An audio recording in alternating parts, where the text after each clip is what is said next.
சிறகுகளை வாடகைக்குக் கொடுத்த பறவை. ஒரு பெரிய நகரத்தின் மேலே யாரும் கவனிக்காத ஒரு பழைய கடிகார கோபுரம். அந்த கோபுரத்தின் உச்சியில் ஒரு பறவை வாழ்ந்தது. அது கருப்பு காகம். அதன் பெயர் காரா. மற்ற பறவைகள் மாதிரி காரா பறக்கவில்லை. அது பார்த்து கொண்டே இருந்தது. காலையில் மனிதர்கள் ஓடுவதை, மாலையில் அதே மனிதர்கள் சோர்வதை. ஒரு நாள் காரா மனசுக்குள், எல்லாருக்கும் சிறகுகள் இருக்கு, ஆனா யாருமே பறக்க மாட்டேங்கிறாங்க என்று யோசித்துக் கொண்டிருந்தது. அந்த இரவு ஒரு மாயம் நடந்தது. நிலவின் வெளிச்சத்துல கோபுரத்தில் ஒரு வாசகம் தோன்றியது. சிறகுகள் வாடகைக்கு தரப்படும். அடுத்த நாள் பல பறவைகள் வந்தன. அதில் வெள்ளை புறா சொன்னது, நான் மேல பறக்கணும், ஆனா பயம் எனக்கு. கிளி சொன்னது, நான் பேசுறேன், ஆனா யாரும் கேட்க மாட்டாங்க. காரா சொன்னது, என் சிறகுகளை எடுத்துக்கோ, ஒரு நாள் மட்டும். புறா பறந்தது மேலே. ஆனா சாயங்காலம் திரும்பி வந்தது.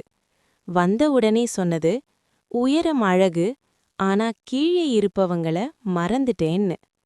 கிளியும் பறந்தது மேலே.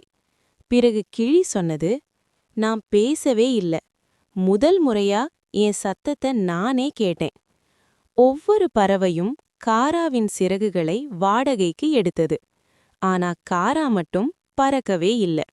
அப்பொழுது ஒரு நாள் ஒரு சின்ன குயில் வந்தது. குயில் சொன்னது, எனக்கு பறக்க தெரியாது, ஆனா பாட தெரியும். காரா சிரிச்சது, உனக்கு என் சிறகுகள் வேண்டாம், உனக்கு உன் குரல் போதும். அந்த குயில் பாட ஆரம்பிச்சது. அந்த பாடல் நகரத்துக்குள் போனது. மனிதர்கள் நின்றார்கள். சிலர் அழுதார்கள். சிலர் மெதுவா சிரித்தார்கள். காரா புரிஞ்சுகிட்டது, சிறகுகள் இல்லாமலும் உயரத்துக்கு போகலாம். அந்த இரவு வாசகம் மறைந்தது.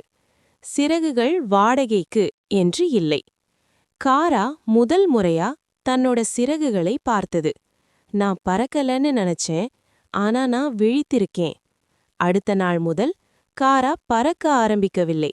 ஆனா பார்த்தது, புரிந்தது, வழிகாட்டியது மற்ற பறவைகளுக்கு. எல்லாருக்கும் பறக்க ஆசை. ஆனா சிலர் பறப்பதற்காக இல்லை, மற்றவர்களுக்கு வழிகாட்டுவதற்காகத்தான் உலகத்தில் படைக்கப்பட்டிருக்கிறார்கள்.